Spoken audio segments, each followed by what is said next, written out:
Puisi tak panjang ya, suara keluhan antara anak pada bapaknya ya, sehingga dia terlumba-lumba dalam hidupnya.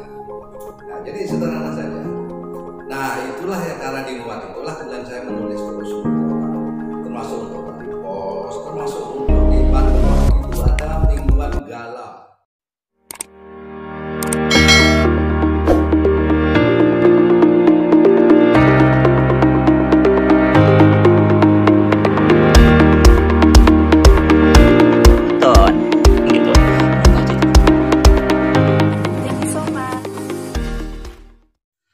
Assalamualaikum warahmatullahi wabarakatuh.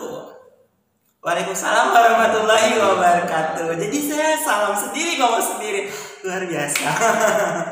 Oke, pagi yang berbahagia ini pada tanggal 21 Mei 2021 saya kedatangan seseorang yang luar biasa spektakuler. Ya, sehari-hari beliau bergulat dengan hukum, mengajar hukum dan belajar tentang hukum.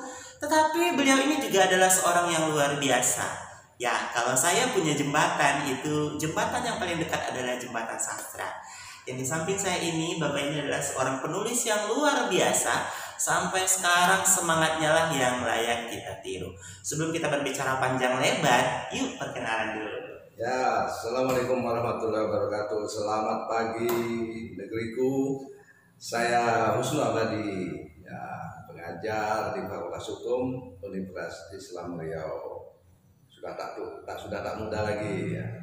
Sudah umur 71 tahun. Wah, ini saya penasaran sekali, namanya kan sangat islami. Tadi sempat di belakang layar bercerita arti dari dua suku kata dari nama bapaknya. Ya. Nah, jadi saya pengen tahu sedikit bagaimana latar belakang masa kecil Bapak Husnu Abadi. Ya, saya dilahirkan dari keluarga santri. Keluarga santri, walaupun nama orang tua saya asalnya itu agak Jawa, Sutaryo. Cuma dia akhirnya menjadi seorang dai. Nah, akhirnya ditambah namanya Sutaryo Habib Adnan. Luar biasa. Nama-nama anaknya semuanya bernuansa Islami. Maksud saya Husnu Abadi, baik yang kekal. Oke, tadi sempat namanya kan nama orang tua itu Jawa ya Pak? Ya.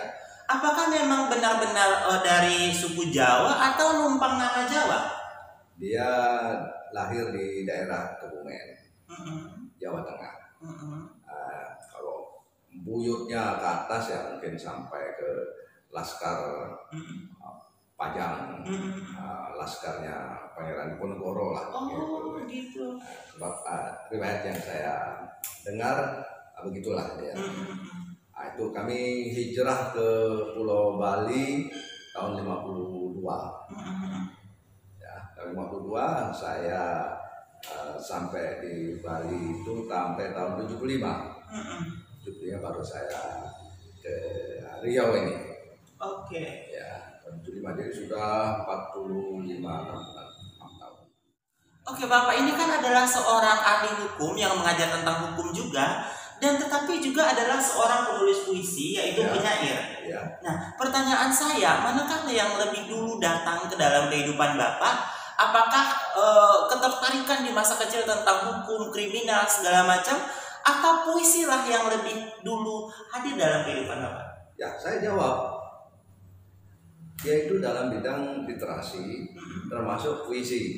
SMA 6568 saya mengasuh buletin, namanya buletin Alunan Azan. Karena ada rubrik cerpen, ada rubrik puisi.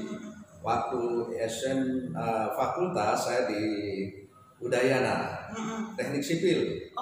Tapi saya mengasuh majalah, satu majalah teknik, dua lagi majalah dari masyarakat Muslim di sana. Satu namanya An-Nur, satu namanya Istiwa. Itu ada rubrik kebudayaannya. Jadi di sanalah saya mulai berinteraksi dengan sastra. Jadi hukum belum ada waktu itu. Oke. Ini saya menarik banget. Kok bisa sih langsung kayak jadi redaktur buletin terus ini terus itu? yang di belakangnya ini apa gitu. Apakah dari dulu itu memang suka menulis? Seseorang nggak mungkin sampai pada suatu titik kecuali dia sudah memulai dari awal. Nah, jadi menjadi redaktur ini kan nggak mungkin tiba-tiba Anda adalah redaktur sastra gitu. Pasti ada sebab akibatnya seperti apa ceritanya? Ya, di Denpasar ada pengurus masjid An-Nur namanya. Tiap bulan menerbitkan buletin. Setelah saya masuk terlibat karena saya remaja yang dekat dengan pengurus masjid dan kemudian mau dan peduli untuk membantu penerbitan buletin. Istiwa begitu juga, masyarakat muslim di sana punya majalah, lalu saya bersedia membantu. Biasanya operasional lebih dulu, tapi kemudian menjadi redaktur. Begitu. Oh gitu. Ya, jadi sederhana sebetulnya, asal ada kita punya kepedulian kepada sekeliling kita, pastilah orang akan memberikan peluang itu untuk maju. Demikian juga di mahasiswa sipil, ya, saya mahasiswa sipil Udayana 3 tahun, tapi tak selesai. Saya aktif di himpunan mahasiswa sipil, dan setelah saya menerbitkan majalah yang juga ada rubrik kebudayaannya. Gitu. Oh, ini sudah sedikit terulik kenapa pada akhirnya menjadi pakar hukum karena tidak selesai yang sipil. Oh, tak selesai. Tidak selesai. Tak kenapa akhirnya. Karena seorang perempuan atau apa yang menyebabkan? Mungkin karena masa-masa puber. Ya. Masa puber itu masa sedang mencari. Sekolah tak selesai, tak siap, banyak kegiatan remaja, organisasi. Akhirnya tak serius, sarjana muda pun saya tak sampai di Dayana itu. Akhirnya cari kerja, dapatlah kerjaan di sebuah perusahaan yang memerlukan ditempatkan di Pekanbaru. Nah, itulah mulai tahun 75. Oh, berarti jatuhnya ini merantau ke Pekanbaru karena sebuah pekerjaan? Iya, sebagai salesman waktu itu. Ya, perusahaan farmasi ya.